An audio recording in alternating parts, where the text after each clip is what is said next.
Every web application functions flawlessly when only a handful of people are using it. The buttons respond instantly, the login authenticates without delay, and the central database easily handles the minimal load. The actual stress test begins when concurrent requests surge to hundreds of thousands. Under this weight, a basic architecture predictably collapses. Application memory becomes overloaded, and the database exhausts its available connection pool. The system effectively shatters under its own processing requirements. Upgrading a single machine with a faster CPU or a larger hard drive eventually reaches a physical limit, leaving the system vulnerable to the same collapse. True scalability relies on the systematic identification and eradication of architectural bottlenecks, rather than the brute force application of expensive hardware. Consider an online learning platform that must suddenly serve a massive global user base. Growing a platform requires massive data volumes, executing background jobs, and maintaining third-party integrations simultaneously.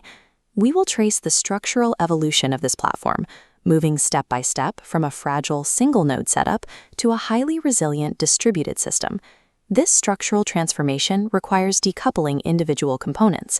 By isolating services, a localized failure in a single area, like a stalled payment gateway, will not bring down the entire application. The immediate instinct is often vertical scaling, upgrading a single machine's CPU, RAM, and disk speed. But a single server inevitably hits a rigid physical ceiling, and it remains a single point of failure. The standard engineering solution is horizontal scaling. Instead of relying on one massive machine, you distribute the workload by swapping it for multiple, smaller instances running concurrently. To manage this distributed array, a Layer 7 load balancer sits at the edge of the network. It intercepts incoming HTTP requests, inspects URLs and headers, and intelligently routes them to available instances. However, if user session data, like login credentials, is stored entirely within the memory of server A, that user's subsequent requests must strictly route back to server A. This creates sticky sessions. If that specific server crashes, the user immediately loses access and all their active progress is instantly erased. Horizontal scaling fails to provide resilience if individual servers continue to act as localized points of failure for user sessions. Distributing traffic across an entire array of servers requires the backend to adopt a stateless design. In a stateless system, application state is extracted and relocated. Instead of residing in individual server memory, active session data is written to a shared external data store, such as a high-speed Redis cache. Because no single application instance holds unique user data, every server in the array is identical. Any instance can query the external cache and process a request from any user at any given moment. Making the application tier completely interchangeable provides operational flexibility. Infrastructure can automatically scale up during traffic spikes and scale down during quiet periods without ever breaking an active user session. While application servers can easily scale horizontally, they all point back to the same central source of truth.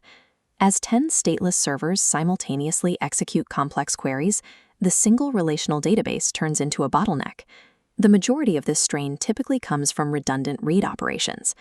Thousands of users loading the identical course catalog force the database to execute the exact same query repeatedly. The first layer of the fence is application-level caching. By storing frequently requested read data in memory, the backend can serve these requests instantly, ensuring they never touch the primary database. For heavier read operations, such as compiling administrative dashboards or historical reports, the system utilizes database read replicas. Complex querying traffic bypasses the primary database entirely and is routed to these dedicated, synchronized copies. With reads offloaded to the cache and replicas, the primary database preserves its processing capacity strictly for critical, strongly consistent write operations, like processing user transactions. Sustained database scalability requires this clear structural segregation between how data is retrieved and how it is written. Consider what happens when a student purchases a course. In a synchronous processing model, the backend tries to complete everything within a single user request. It processes the payment, enrolls the student, sends a confirmation email, and updates the analytics engine sequentially. Because these steps execute in strict sequence, a delay in just one downstream system, like an unresponsive payment API, forces the user to wait on a loading screen and stalls the entire chain, increasing the risk of a network timeout. Asynchronous processing solves this by decoupling secondary tasks from the immediate user request cycle. The system employs a message queue. When the user clicks Purchase, the backend executes only the critical payment and enrollment steps. It then pushes the email and analytics tasks into a queue and immediately returns a success message to the interface. Independent background workers constantly monitor this queue, pulling the deferred tasks and executing them at their own optimal pace, without tying up the application server. Because distributed systems often retry operations during network failures, backend architectures implement idempotency. By passing unique idempotency keys, the system guarantees that even if a message queue redelivers a task, the user is never charged twice for the exact same transaction. Asynchronous decoupling protects the front-end user experience from the inherent latency of deep backend integrations. This architecture view shows a mature, highly distributed network. We have solved the rigid hardware constraints of a single node, but we have trained that for operational complexity across multiple moving parts. To manage this complexity, engineering teams implement deep observability. They monitor the 4 golden signals: latency, traffic, error rates, and system saturation, ensuring they can pinpoint failing components across the distributed network. The system also requires active defensive mechanisms. Rate limiting is applied at the network edge to reject abusive traffic or bot spikes before they can consume backend processing capacity. And when an external dependency fails, the backend utilizes a circuit breaker pattern.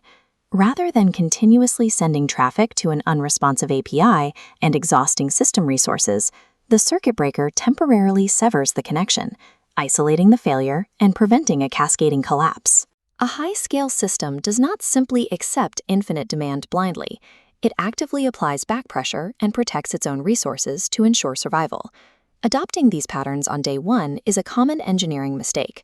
A system rarely requires the architectural complexity of a massive streaming platform before it has real user traffic. The evolution of this learning platform followed a deliberate progression. It began with a simple structure, monitored for specific stress points, and applied precise architectural adjustments, like read replicas or asynchronous queues, exactly when the operational data demanded it. Provisioning additional servers is basic administration. True backend engineering is the ability to intelligently route workloads, isolate localized failures, and secure data consistency across distributed environments. Highly scalable backends are not achieved by deploying every advanced design pattern at once. They are built by identifying the correct bottleneck and deploying the exact right solution at the exact right time.